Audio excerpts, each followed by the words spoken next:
नमस्कार, डेली 24 भारत देख रहे हैं आप। मैं हूं आपके साथ साहिल धुलिया। बुलेटिन की शुरुआत करेंगे। लखनऊ में मुख्यमंत्री योगी आदित्यनाथ और एन चंद्रशेखर ने टाटा मोटर्स प्लांट में बने 10 लाखवें कमर्शियल व्हीकल यूनिट को हरी झंडी दिखाकर रवाना किया। इस अवसर पर नंद गोपाल गुप्ता नंदी भी मौजूद रहे। मुख्यमंत्री योगी आदित्यनाथ ने कार्यक्रम को संबोधित करते हुए कहा कि लगभग 8 से 9 वर्ष पहले उत्तर प्रदेश निवेश के लिहाज से चुनौतीपूर्ण स्थिति में था, जहां खराब कनेक्टिविटी, कानून व्यवस्था की समस्या और स्पष्ट औद्योगिक नीति के अभाव के कारण निवेशक हिचकिचाते थे। लेकिन आज प्रदेश में बेहतर कानून व्यवस्था, मजबूत इंफ्रास्ट्रक्चर और निवेश के अनुकूल वातावरण तैयार हुआ है, जिसके चलते औद्योगिक विकास तेजी से आगे बढ़ रहा है। उन्होंने कहा कि नरेंद्र मोदी के नेतृत्व में उत्तर प्रदेश एक्सप्रेसवे नेटवर्क के क्षेत्र में देश में अग्रणी बन रहा है और इसी महीने लगभग 600 किलोमीटर लंबे गंगा एक्सप्रेसवे के राष्ट्र को समर्पण के बाद देश के कुल एक्सप्रेसवे नेटवर्क में प्रदेश की हिस्सेदारी लगभग 60% हो जाएगी। मुख्यमंत्री ने कहा कि यह उपलब्धि प्रदेश की औद्योगिक प्रगति और निवेश संभावनाओं को और मजबूत करेगी। और इसीलिए मैंने कहा कि जो उत्तर प्रदेश के अंदर आज से 8 वर्ष पहले, 9 वर्ष पहले जो कुछ स्थितियां दिखती थी, पहचान का संकट था, चुनौतियां थी, कनेक्टिविटी उतनी अच्छी नहीं थी, और वह हम लोग उस समय देखते थे किस प्रकार की चुनौतियां हम सबके सामने होती थी। यह तय कर पाना कठिन होता था कि सड़क है या गड्ढा है, उसमें अंतर करना एक चुनौती होती थी हम सबके सामने। और जो भी उत्तर प्रदेश का वासी होता था उस बात को देखता था। सुरक्षा का संकट था, अनेक प्रकार की चुनौतियां भी सामने होती थी, कोई न नियत साफ थी और न कोई नीति ही थी। परिणाम क्या था? निवेश करने में लोग डरते थे। आज सुरक्षा का माहौल भी है, इंफ्रास्ट्रक्चर का भी एक बेहतरीन मॉडल आज प्रधानमंत्री मोदी जी के नेतृत्व में उत्तर प्रदेश के अंदर देखने को मिलता है। और इसीलिए वहीं मिर्जापुर में प्रसिद्ध सूफी संत सिपाही बाबा के 24वें सालाना उर्स के मौके पर जायरीनों की बड़ी भीड़ देखने को मिली। बाबा की मजार पर मुरीदों और श्रद्धालुओं ने पहुंचकर चादर चढ़ाई और दुआ मांगी। उर्स में हिंदू और मुस्लिम दोनों समुदाय के लोगों की भागीदारी ने गंगा जमुनी तहजीब की खूबसूरत मिसाल को भी पेश किया। मान्यता है कि जो भी श्रद्धालु सच्चे मन से बाबा की मजार पर माथा टेकता है, उसकी मनोकामना पूरी होती है और पूरी होने पर वो उर्स के दिन चादर चढ़ाने ज़रूर आता है। 3 दिवसीय उर्स की शुरुआत कुरान खानी से हुई और दुआएं खानी के साथ समापन हुआ। सज्जादा सूफी निजामुद्दीन नूरी ने बताया कि सिपाही बाबा अपने समय के बड़े पहुंचे हुए फ़कीर थे, जो लोगों के कष्ट बिना बताए ही जान लेते थे और दुआ करते थे। उर्स में शामिल होने के लिए स्थानीय लोगों के साथ साथ दूर दराज से भी श्रद्धालु पहुंचे और कटरा कोतवाली से जसोहर पहाड़ी स्थित मजार तक पैदल चादर चढ़ाने गए। ऐसा मैं सिपाही बाबा का सज्जादा सूफी निजामुद्दीन नूरी कादरी इस सिपाही बाबा का सालाना 24वां सालाना उर्स 13, 14, 15 को मनाया जा रहा है। आज दूसरे दिन का कार्यक्रम चल रहा है, जो कटरा कोतवाली से लेके मुकुचवा होते हुए जसोहर पहाड़ी से होते भिस्कुरी बाबा के आस्थाने पर ये चादर जुलूस के शक्ल में आया है। इसका मान्यता ये है कि बाबा का चादर पकड़ के जो भी अपनी मकसद को मानता है, चादर जाके बाबा के यहाँ चढ़ाता है, उसका लगभग 90% उनकी हर इच्छाएं पूरी हो जाती हैं, बशर्ते वो इच्छाएं उनकी जायज हो। बाबा एक पहुंचे हुए संत फकीर थे, जो मिर्जापुर के सरजमीन पर 1965 से यहाँ सेवा कार्य कर रहे हैं और यहाँ उनका स्थान बना हुआ है। और 24 साल हो गया गुजरे उनको, और उन्हीं की आस्था की वजह से सब लोग हिंदू मुसलमान छोटे बड़े उनके भक्तगण आते हैं, बाबा के सामने शीश झुकाते हैं, मन्नत मानते हैं। मन्नत पूरा होने पर दूसरे दिन खुशी खुशी हो जाते हैं। उधर संभल जिले के गुन्नौर क्षेत्र के गांव भिरावटी में लहसुन के खेत की रखवाली कर रहे 45 वर्षीय किसान नरेश की संदिग्ध परिस्थितियों में मौत से इलाके में सनसनी फैल गई। बुधवार सुबह किसान का शव खेत में पड़ा मिलने की सूचना मिलते ही परिजनों में कोहराम मच गया और गांव में बड़ी संख्या में लोग मौके पर एकत्रित हो गए। मृतक के शरीर पर चोट के निशान मिलने के बाद परिजनों ने हत्या की आशंका जताते हुए जमीनी विवाद को लेकर चचेरे भाइयों पर गंभीर आरोप लगाए हैं। परिजनों का कहना है कि नरेश रोज की तरह ही रात में खेत पर फसल की रखवाली करने के लिए गए थे, लेकिन सुबह उनका शव खेत में पड़ा मिला। घटना की जानकारी मिलते ही धनारी थाना पुलिस मौके पर पहुंची और फॉरेंसिक टीम को बुलाकर घटनास्थल से साक्ष्य भी जुटाए गए।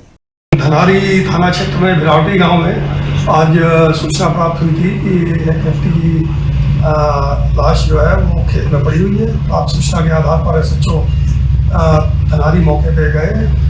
जो ये घटना घटित हुई है वो प्रथम दृष्टया ऐसा प्रतीत होता है कि ये इसको हत्या की गई है। बॉडी को पोस्टमार्टम के लिए पंचायतनामा भर के रवाना किया जा रहा है और अपराध पंजीकृत करके इसमें आवश्यक कार्रवाई। जैसा कि उसकी मृतक की जो पत्नी है उसने कुछ लोगों के नाम भी बताए हैं, तो क्या लगता है? ये देखिए अभी इसमें जो साक्ष्य संकलन करके इसमें अग्रिम विवेचनात्मक कार्रवाई की जाएगी और मृत्यु का कारण पोस्टमार्टम में जाहिर होने के बाद इसमें अग्रिम हम लोग जो है निर्णय लेंगे। धनारी वहीं कन्नौज के सदर कोतवाली क्षेत्र के सराय मीरा पोस्ट ऑफिस के पास उस समय सनसनी फैल गई जब 46 वर्षीय सुरक्षा गार्ड रामशरण दुबे का शव संदिग्ध परिस्थितियों में फुटपाथ पर पड़ा मिला। मृतक विशुनगढ़ थाना क्षेत्र के रकरा गांव का रहने वाला था और बिहार की एक निजी कंपनी में सुरक्षा गार्ड की नौकरी करता था। बताया जा रहा है कि वो अपनी बेटी की शादी की तैयारी के लिए घर वापस आ रहा था, लेकिन रास्ते में ही उसकी संदिग्ध हालत में मौत हो गई। घटना की जानकारी मिलते ही मौके पर लोगों की भीड़ जमा हो गई और क्षेत्र में हड़कंप मच गया। सूचना मिलते ही परिजन भी मौके पर पहुंच गए और शव देखते ही परिवार में कोहराम मच गया। मृतक के पास से उसकी लाइसेंसी बंदूक और एक बैग भी बरामद हुआ है, जिससे घटना को लेकर कई तरह की आशंकाएं जताई जा रही है। पुलिस ने मौके पर पहुंचकर शव को कब्जे में लेकर पोस्टमार्टम के लिए भेज दिया है और आसपास के लोगों से पूछताछ करते हुए मामले की जांच शुरू कर दी है। तो अगली खबर चित्रकूट से है, जहां होली के दिन पानी भरने गई दलित छात्रा को बंधक बनाकर अरहर के खेत में 2 घंटे लगातार दुष्कर्म के बाद 11वीं की 17 वर्षीय छात्रा ने घर पर फांसी लगाकर आत्महत्या कर ली, जिसको लेकर परिजनों ने आरोप लगाया था कि मामले में शामिल आरोपियों को पुलिस ने गिरफ्तार कर उनसे पैसे लेकर आरोपियों को छोड़ दिया, जिसकी वजह से पीड़िता आहत थी। वहीं परिजनों ने यह भी आरोप लगाया कि पुलिस ने हल्की धाराओं में केस लिखवाने की बात कही, जिसके बाद तीनों आरोपियों के जबरन रंग लगाने की तहरीर लेकर उनके खिलाफ कार्रवाई का आश्वासन देकर उन्हें थाने से लौटा दिया गया। जनपद चित्रकूट के थाना क्षेत्र पहाड़ी में अभी से कुछ घंटे पहले ये सूचना आई है कि एक लड़की ने सुसाइड कर लिया है और उसके परिजन ये कह रहे हैं कि उसकी लड़की के साथ दुष्कर्म हुआ था और पुलिस ने कार्रवाई की। मैंने जब इस पर छानबीन किया तो 6 मार्च 2026 को लड़की की मां ने पहले मौखिक थाने पर सूचना दी है कि होली के दिन 3 बच्चों का कि उन्होंने इसको रंग लगा दिया था। हम सूचना दे रहे हैं कि उनको डांटना पड़ती है। थोड़ी देर बाद और इसकी एंट्री भी जीडी में थाना के दरोगा ने कर दी है। थोड़ी देर बाद थाना प्रभारी को जानकारी होती है, उसने फिर बुलवा करके पूछा है तो उसकी मां ने 2 पन्नों में लिखित तहरीर दिया है, जिसमें लिखा है कि बच्चों के नाम लिखे हैं कि लड़की को रंग लगा दिया था, गांव का मामला है, हम कोई कार्यवाही नहीं चाहते। पानी लेने गई उस पार होली टाइम में 4 तारीख को, और जब हम लोग नहीं गए और रास्ते में उसको पकड़ के ले गए अररिया में और हम पता लगाने गए सब, वो मिली नहीं। बाल्टी सुविधा वो ले गए 3 आदमी, भूसा और भूसड़ का राम नरेश, शीतल राजा, बोधी और वीरेंद्र कुमार शुक्ला। हम सुबह 10 बजे अरारी कूटने चले गए थे, वहाँ ये भी सारे हम सब लोग चले गए थे। अभी शाम को 4:30 बजे वहाँ से आए हैं। खाना मोर साथ वो खाए थे, मऊ खाए खाना। अब हम पानी नहीं रहा, बाल्टी धरी पानी लेके आई, होते बैठ लगाए रही। क्या बात हुई थी? खाना बात नहीं भी यही 3 उनके वजह से वो टेंशन में यही खाना आ रही थी, नहीं से आ रहे। क्या टेंशन? खुल के बात भाई। कौन टेंशन, जब हमसे बतावन नहीं रही कुछ। वहीं पीलीभीत में जनगणना 2027 के कार्य का औपचारिक शुभारंभ जिलाधिकारी ज्ञानेंद्र सिंह द्वारा सदर तहसील परिसर में किया गया। इस मौके पर जिलाधिकारी ने अधिकारियों और कर्मचारियों को जनगणना कार्य को पूरी पारदर्शिता, सटीकता और समयबद्धता के साथ पूरा करने के निर्देश भी दिए। इसमें आज पूरे जनपद में 5 तहसीलें हैं हमारी, वहां पर विधिवत जनगणना की ट्रेनिंग का शुभारंभ हुआ है। तो आज हम लोग यहाँ सदर में आए हुए हैं। सदर तहसील में आज जनगणना का शुभारंभ हुआ है। तो कुल मिलाकर के 18 केंद्र बने हुए हैं हमारे।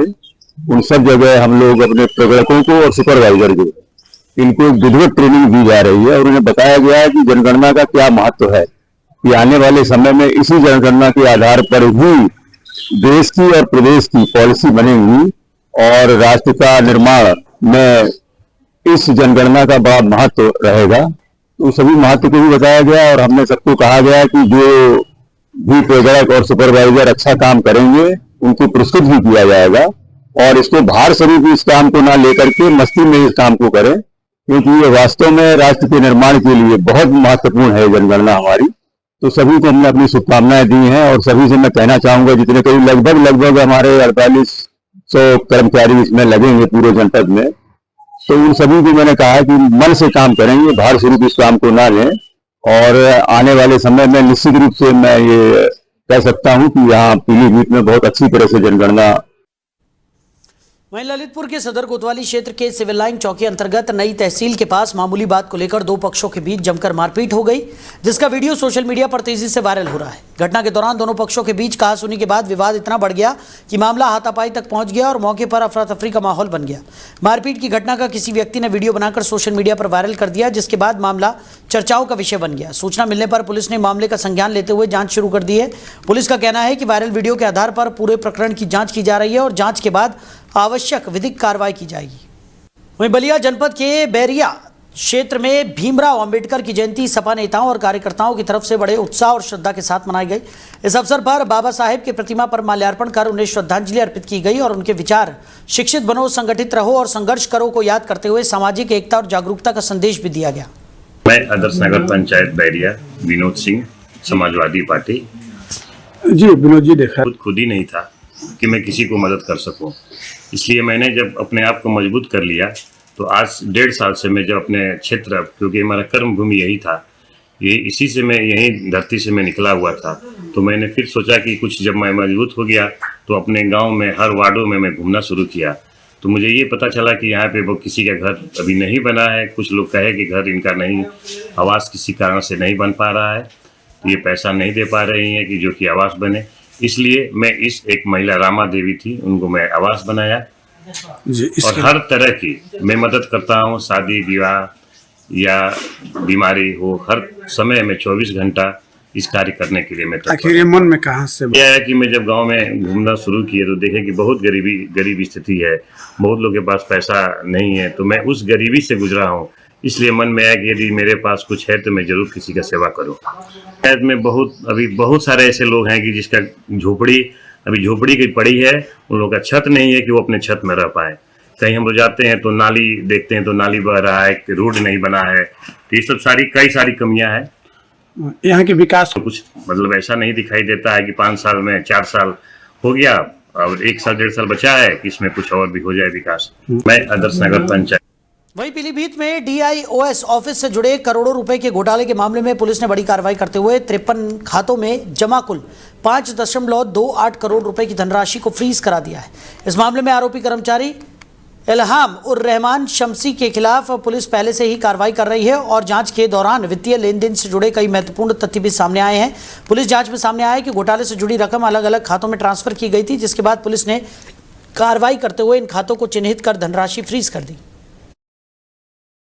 देखिए, पूर्व में DIOS के द्वारा एक मुकदमा पंजीकृत कराया गया था, जिसमें कि प्रारंभिक जांच में लगभग 1 करोड़ रुपए के गबन की बात सामने आई थी। उस पे पुलिस के द्वारा लगातार जो है वो इन्वेस्टिगेट इस चीज को किया गया, सभी अकाउंट्स डिटेल वगैरह चेक किए गए, तो उसमें कई खाते सामने आए जिसमें कि गलत तरीके से बेनिफिशियरी ऐड करके सरकारी धन को ट्रांसफर किया गया था।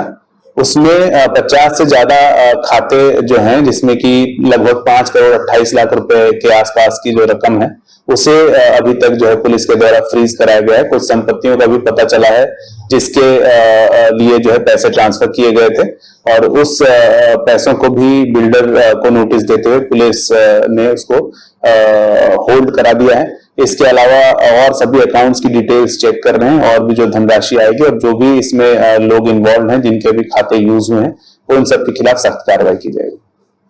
देखिए, वहीं वाराणसी के सिगरा स्थित बिजली विभाग कार्यालय पर बुधवार को कांग्रेस कार्यकर्ताओं ने स्मार्ट मीटर और प्रीपेड मीटर व्यवस्था के खिलाफ जोरदार प्रदर्शन किया।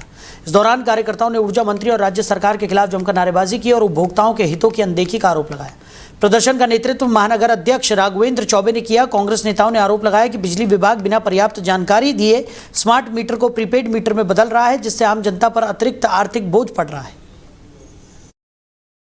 आज हम सब लोग जनता को भय दिखा करके, डरा धमका करके, पहले तो स्मार्ट मीटर में तमाम खामियां थी, अभी जनता उसी से जूझ रही थी, लेकिन तब तक ये प्रीपेड मीटर ला करके लगातार जनता का उत्पीड़न किया जा रहा है। उससे हम जनता को निजात दिलाने के लिए आज हम लोग यहाँ पे एकत्रित हुए हैं और जा रहे हैं। यहाँ के जो अधीक्षण अभियंता है, यहाँ पे ग्रामीण और अर्बन दोनों बैठते हैं, उन दोनों अधीक्षण अभियंता को दे रहे हैं कि बनारस में इस तरह की कोई प्रक्रिया न अपनाई जाए, बिना किसी की सहमति से उनके स्मार्ट मीटर को प्रीपेड मीटर में कन्वर्शन न किया जाए। और जहाँ पे जिन घरों से शिकायतें आ रही है, महिलाओं को डरा धमका करके, उनको डर थाने का, FIR का भय दिखा करके उनके साथ जबरिया इस तरह का वहाँ उनके घरों पे लगाया जा रहा है, ये प्रक्रिया रोकी जाए, बिना किसी की सहमति के प्रीपेड मीटर न लगाया जाए। लगातार अभी प्रदर्शन भी अभी लगातार सरकार की भी गाइडलाइन आई है कि जो जबरदस्ती न लगाया जाए, प्रीपेड वापस किया जाए।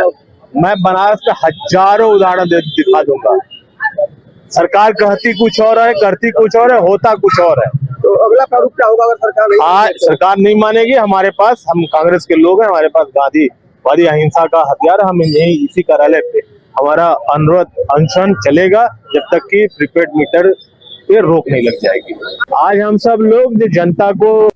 वहीं अंबेडकर नगर के जलालपुर क्षेत्र के मित्तुपुर रोड पर सड़क निर्माण से जुड़े कार्यों में निविदा और भुगतान को लेकर बड़ा विवाद सामने आया है। जानकारी के अनुसार अवर अभियंता मगरेंद्र द्वारा 2 सड़कों के BMB बिल तैयार किए गए थे, लेकिन निविदा डालने के बाद मामला विवादित हो गया और अध्यक्ष की तरफ से भुगतान पर आपत्ति जताते हुए रोक लगा दी गई। इसके बाद जमानत के तौर पर जमा किए गए 50,000 रुपए के चेक पर हस्ताक्षर करने से भी इंकार कर दिया गया। बताया जा रहा है कि लंबे समय तक भुगतान न होने पर संबंधित पक्ष ने IGRS के माध्यम से शिकायत दर्ज कराई, जिस पर जवाब दिया गया कि भुगतान प्रक्रिया में और जल्द ही इसको पूरा भी कर लिया जाएगा। हालांकि काफी समय बीतने के बाद भी भुगतान नहीं हुआ, जिससे मामला बढ़ता गया और अंततः पीड़ित पक्ष को उच्च न्यायालय की शरण लेनी पड़ी है। वहीं अमेठी में पूर्वांचल एक्सप्रेसवे के पॉइंट संख्या 60 पर तेज रफ्तार का कहर देखने को मिला, जहां एक DCM सड़क किनारे खड़ी थी और पीछे से आए अज्ञात वाहन ने उसमें जोरदार टक्कर मार दी। हादसा इतना भीषण था कि DCM चालक की मौके पर ही दर्दनाक मौत हो गई, जबकि खलासी गंभीर रूप से घायल हो गया। जानकारी के अनुसार DCM लखनऊ से गाजीपुर की ओर केला लाद कर जा रही थी, तभी यह हादसा हो गया। टक्कर के बाद मौके पर अफरा तफरी मच गई और स्थानीय लोगों की सूचना पर UP-एडा की एम्बुलेंस पहुंची, जिसने घायल खलासी को सामुदायिक स्वास्थ्य केंद्र बाजार में भर्ती कराया, जहां से उसकी गंभीर हालत को देखते हुए उसे हायर सेंटर रेफर कर दिया गया। वहीं मुजफ्फरनगर के खालापार थाना क्षेत्र के सुजड़ू गांव में पतंग उड़ाने को लेकर हुए मामूली विवाद ने हिंसक रूप ले लिया, जहां 3 सगे भाइयों को बंधक बनाकर बेरहमी से पीटे जाने का मामला सामने आया है। घटना में आरोपियों ने पीड़ित भाइयों को कथित रूप से अर्धनग्न कर बेल्टों से घंटों तक पीटा, जिसका वीडियो सोशल मीडिया पर वायरल हो गया, जिससे पूरे इलाके में सनसनी फैल गई। सूचना मिलने पर पुलिस मौके पर पहुंची और घायल अवस्था में तीनों भाइयों को मुक्त कराकर अस्पताल में भर्ती कराया। 12 तारीख की शाम को 3 लड़कों के साथ मारपीट हुई थी सुजड़ू ग्राम थाना खालापार क्षेत्र में। इस संबंध में FIR नंबर 58 पंजीकृत की जा चुकी है। बहुत गंभीर धाराओं में मुकदमा लिखा गया है। 2 लोगों को गिरफ्तार किया जा चुका है और आगे की कार्रवाई की जाएगी। थाना खालापार द्वारा टीम बना के फरार जो अभियुक्त हैं उनको पकड़ने के लिए टीम बना दी गई है और जल्द ही सभी लोग हिरासत में हैं। सर, पता लग पाया क्या कारण रहा कि इस बीच को लेकर मारपीट होना, बंदर भी बनाया गया था सर? मारपीट की वजह जो है वो अचानक किसी बात से लड़ाई होना ही पता चला है। पतंग उड़ाने से लेकर कुछ किसी एक पक्ष द्वारा दूसरे पक्ष को गलती से हल्की चोट लग जाना, उसमें कहा सुनी। वहीं शामली के थाना भवन क्षेत्र में भीमराव अंबेडकर की जयंती बड़े ही हर्षोल्लास और धूमधाम के साथ मनाई गई। इस अवसर पर नगर में भव्य शोभा यात्रा निकाली गई, जो मोहल्ला नबीपुरा से शुरू होकर घास मंडी, चौक बाजार, शामली अड्डा, चरथावल बस स्टैंड, रत्ती मोहल्ला, अंबेडकर चौक और टंकी मोहल्ला सहित विभिन्न मार्गों से होकर गुजरी। पूरे रास्ते में बाबा साहेब के जयकारों से माहौल गूंज उठा और लोगों में भारी उत्साह देखने को मिला। शोभा यात्रा के दौरान जगह जगह स्वागत द्वार बनाए गए और श्रद्धालुओं ने पुष्प वर्षा कर यात्रा का स्वागत भी किया। वहीं लोनी में भव्य रामकथा का आयोजन किया गया। गाजियाबाद के लोनी क्षेत्र में 15 अप्रैल से 23 अप्रैल तक भव्य रामकथा का आयोजन किया जा रहा है, जिससे पूरे क्षेत्र में धार्मिक उत्साह का माहौल बना हुआ है। इस कथा का वाचन पूज्य संत अतुल कृष्ण भारद्वाज महाराज द्वारा प्रतिदिन दोपहर 3 बजे से शाम 6 बजे तक किया जाएगा। आयोजन स्थल राम पार्क विस्तार स्थित सिद्ध बाबा मंदिर परिसर में बनाया गया है, जहां बड़ी संख्या में श्रद्धालुओं के पहुंचने की तैयारी की गई है। देखिए, जो भव्य और दिव्य राम कथा जो अमृत बरसेगा यहाँ राम कथा के द्वारा, पूज्य संत अतुल कृष्ण भारद्वाज जी के श्रीमुख से वो 9 दिन चलने वाली है। पिछली बार 11,000 बहनों ने कलश यात्रा में भाग लिया था। कलश यात्रा में ऐसा माना जाता है कि 33 करोड़ देवता उस टाइम उस कलश में प्रवेश करते हैं और एक कई हजार यज्ञ के बराबर उसका पुण्य मिलता है। तो कल का जो 21,000 से ज़्यादा कलश बढ़ चुके हैं, भाई बजरंगबली के रूप में साथ रहेंगे। अब तक की लौनी की ऐतिहासिक कलश यात्रा होगी, मैं कम बता रहा हूँ। हमने 50,000 लोगों की व्यवस्था की है। मुझे उम्मीद है कि लौनी के अंदर जिस तरह रामराज आया है और जो यहाँ डेवलपमेंट हुआ है, देश के यशस्वी प्रधानमंत्री माननीय मोदी जी ने जिस तरह से सनातन की पताका को दुनिया में फहराया है। वहीं गाजियाबाद के कविनगर थाना क्षेत्र स्थित राजनगर कोर्ट परिसर में उस समय सुरक्षा व्यवस्था पर सवाल खड़े हो गए जब सरकारी कैंटीन के पास से एक वाहन चोरी होने की घटना सामने आई। बताया जा रहा है कि चोर ने बड़ी आसानी से कोर्ट परिसर के अंदर घुसकर वाहन चोरी की वारदात को अंजाम दिया और मौके से फरार हो गया। कोर्ट जैसे संवेदनशील परिसर में हुई इस घटना ने सुरक्षा व्यवस्था को लेकर गंभीर सवाल खड़े कर दिए हैं। वहीं नोएडा के सेक्टर 63 स्थित साहू एक्सपोर्ट कंपनी के बाहर सोमवार को श्रमिकों की तरफ से जोरदार प्रदर्शन किया गया, जिससे पूरे इलाके में तनाव का माहौल बन गया। बताया जा रहा है कि नेशनल हाईवे 24 के पास स्थित इस कंपनी के बाहर बड़ी संख्या में श्रमिक एकत्रित हो गए और अपनी मांगों को लेकर नारेबाजी करने लगे।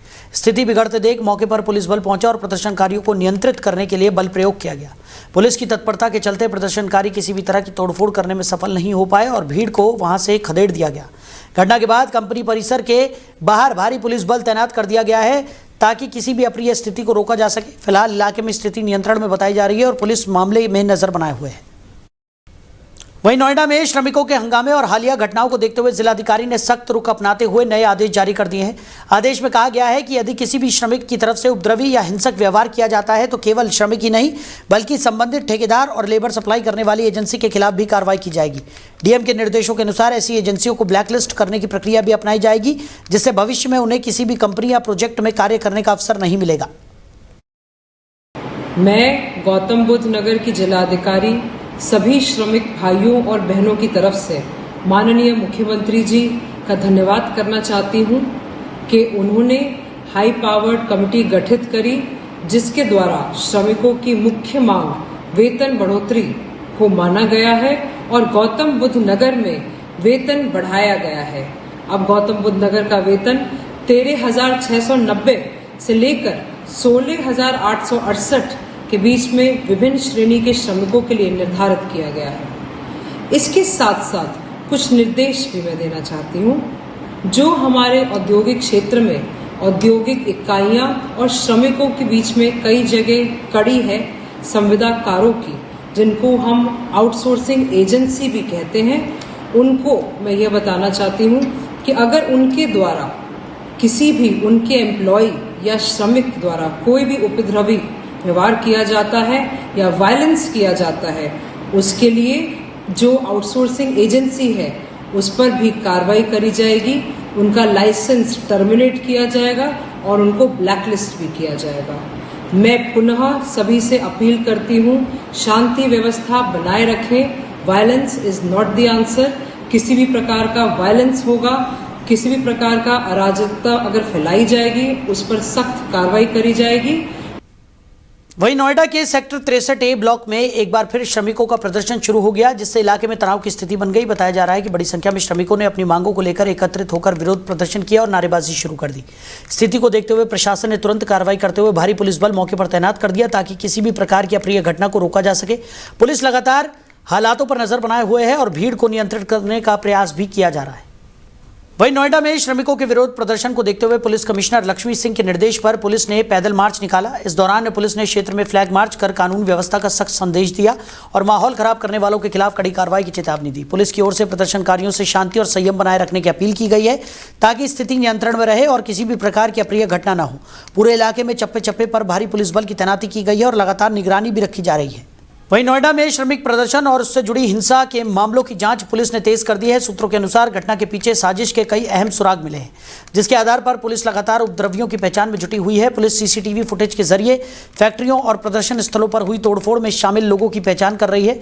अब तक करीब 400 उपद्रवियों को गिरफ्तार किया जा चुका है, जबकि सोशल मीडिया हैंडल्स को भी चिन्हित कर उनकी गतिविधियों की जाँच की जा रही है। तो ग्रेटर नोएडा के दादरी थाना क्षेत्र में स्थित शिव नादर यूनिवर्सिटी के बाहर कर्मचारियों ने अपनी मांगों को लेकर धरना प्रदर्शन शुरू कर दिया। बड़ी संख्या में कर्मचारी यूनिवर्सिटी के गेट के बाहर एकत्रित होकर वेतन वृद्धि और ओवरटाइम बढ़ाने की मांग कर रहे हैं, जिससे मौके पर हलचल का माहौल बन गया। सूचना मिलते ही पुलिस प्रशासन मौके पर पहुंच गया और स्थिति को नियंत्रण में रखने के लिए भारी पुलिस बल की तैनाती भी की गई है। सर सैलरी कम है। कहाँ काम करते हैं? हाउस पिकिंग में। कहाँ पे? शिव नादर यूनिवर्सिटी। अभी कितनी सैलरी मिलती है? 11,500। कितने लोग हैं अंदर में बैठे हुए हैं? होंगे 400 आदमी। उत्तर प्रदेश के मुख्यमंत्री ने कल संज्ञान लिया, हाई पावर कमेटी का गठन हुआ है प्रेस कॉन्फ्रेंस का। उसमें double salary, double overtime, salary बढ़ोतरी को लेकर जानकारी दी गई है। आपको जानकारी है? नहीं, हमें जानकारी नहीं। सर सैलरी कम है। कहाँ काम करते हैं? House picking. वहीं गाजियाबाद में सोशल मीडिया पर एक वीडियो तेजी से वायरल हो रहा है, जिसमें एक युवक खुलेआम हवाई फायरिंग करता हुआ दिखाई दे रहा है। वीडियो किसी निजी स्थान या फार्म हाउस जैसा बताया जा रहा है, जहां कुछ अन्य लोग भी मौजूद दिखाई दे रहे हैं। इस घटना के सामने आने के बाद इलाके में हड़कंप मच गया है और लोगों में सुरक्षा को लेकर चिंताएं बढ़ गई है। वीडियो वायरल होने के बाद पुलिस ने मामले का संज्ञान लेते हुए जांच भी शुरू कर दी है।